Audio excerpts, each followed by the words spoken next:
Hello everyone, today mini vlog. కొన్ని బయట అంటే యూఎస్ అట్ల నుంచి కొన్ని స్వీట్స్ వచ్చాయి. అవి ఎలా ఉన్నాయో ట్రై చేద్దామా. ఫస్ట్ ఇది ఆల్మండ్స్ అంట. దీనిపైన చాక్లెట్స్ ఉంది, చాక్లెట్ వేసి ఆల్మండ్ ఉంది. చూద్దాం. మొత్తం చాక్లెట్ వేసి లోపల ఆల్మండ్స్ ఉంది. బాగానే ఉంది టేస్ట్. నెక్స్ట్ ఇది ఏదో వేపర్, దీంట్లో చాక్లెట్ పెట్టున్నారు.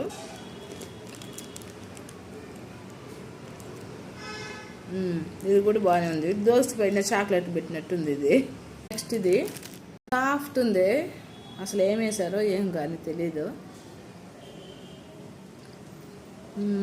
బాగానే ఉంది కానీ చప్పగా ఉంది, అసలు బ్రెడ్ లెక్క కూడా లేదు. నేనైతే ఇవన్నీ ఫస్ట్ టైం ట్రై చేస్తున్నాను.